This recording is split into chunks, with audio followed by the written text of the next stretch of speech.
আসসালামু আলাইকুম দর্শক, welcome back to my channel. সবাইকে স্বাগত জানাচ্ছি তালের বড়া বা তালের পিঠা রেসিপিটি দেখার জন্য।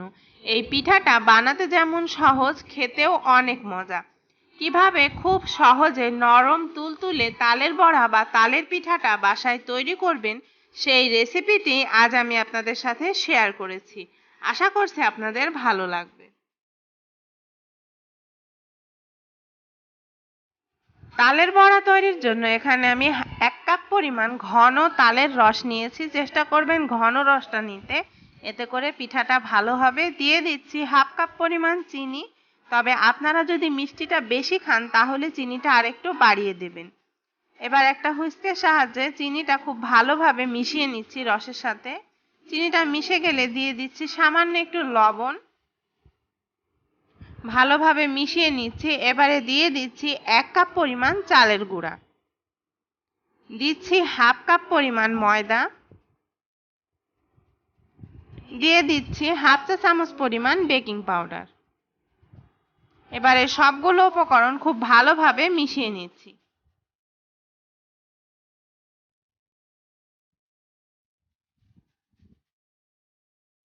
আমি হাত দিয়ে খুব ভালোভাবে ব্যাটারটা একটু মাখিয়ে নিচ্ছি। ব্যাটারটাকে 4-5 মিনিট ধরে এভাবে ঘুরিয়ে ঘুরিয়ে একটু মাখিয়ে নিতে হবে, তাহলে পিঠাটা অনেক বেশি সফট হবে। আর গোলাটা অবশ্যই এরকম একটু নরম আর আঠালো হতে হবে, এর থেকে শক্ত হলে কিন্তু পিঠাগুলোও শক্ত হয়ে যাবে। এবারে দিয়ে দিচ্ছি 1/2 কাপের মতো কোরানো নারিকেল। নারিকেলটা দিলে পিঠার টেস্টটা অনেক বেশি ভালো হয়। নারিকেলটা দিয়েও খুব ভালোভাবে মাখিয়ে নিতে হবে। আমি প্রায় 6-7 মিনিটের মতো পিঠার ব্যাটারটাকে খুব ভালোভাবে মাখিয়ে নিয়েছি। মাখানো হয়ে গেলে একটা ঢাকনা দিয়ে ঢেকে রেস্টে রেখে দেব প্রায় 15 থেকে 20 মিনিটের মতো। এতে করে পিঠার ব্যাটারটা কিছুটা ফুলে উঠবে এবং পিঠাটা অনেক বেশি সফট হবে। 20 মিনিট পর আমি ঢাকনাটা উঠিয়ে নিচ্ছি। এবারে আমি একটা চামচ দিয়ে আরও 1 থেকে 2 মিনিটের মতো ব্যাটারটাকে একটু ফেটিয়ে নেব। দর্শক, আপনারা হয়তো দেখলেই বুঝতে পারছেন ব্যাটারটা কিন্তু একেবারে পাতলাও না, আবার খুব বেশি শক্তও না। এরকম হলেই কিন্তু পিঠাটা পারফেক্ট হবে। ব্যাটারটা ফেটানো হয়ে গিয়েছে। আমি একটা কড়াইয়ে পর্যাপ্ত পরিমাণ তেল গরম করে নিয়েছি। তেলটা গরম হয়ে আসলে আঙুলের সাহায্যে ছোট ছোট বড়ার শেপগুলো দিয়ে দিচ্ছি তেলের মধ্যে। চুলার আঁচটা মিডিয়ামে রেখে পিঠাগুলো ভাজতে হবে। আপনারা আপনাদের পছন্দ মতো ছোট বা বড় করে পিঠাগুলো তৈরি করে নিতে পারবেন। চেষ্টা করবেন হাত দিয়ে যতটা সম্ভব গোল করে দেওয়া যায়। পিঠাগুলো তেলের মধ্যে দেওয়ার কিছুক্ষণ পরেই দেখা যাবে পিঠাগুলো ফুলে উঠেছে।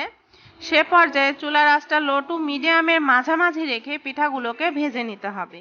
চুলার আঁচটা বাড়িয়ে ভাজলে কিন্তু ভেতরটা কাঁচা থেকে যেতে পারে। উল্টে পাল্টে গোল্ডেন ব্রাউন করে পিঠাগুলোকে ভেজে নেব।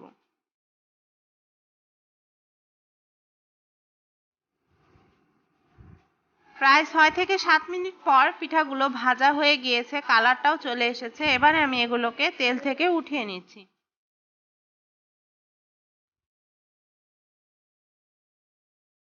এভাবে আমি বাকি সবগুলো পিঠা ভেজে নিচ্ছি।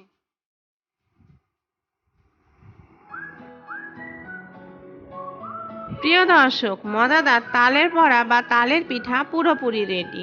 এই পিঠাটা গরম গরম খেতে যতটা মজা, ঠান্ডা হলে খেতে আরও বেশি মজা।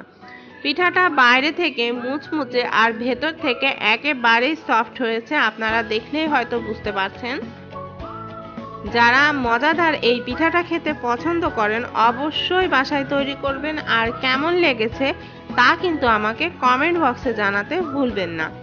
ভালো লাগলে প্লিজ একটা লাইক দেবেন। সবাই ভালো থাকবেন, সুস্থ থাকবেন। আগামীতে আবার আপনাদের সাথে দেখা হবে নতুন কোনো রেসিপি নিয়ে। সে পর্যন্ত সবাইকে আল্লাহ হাফেজ।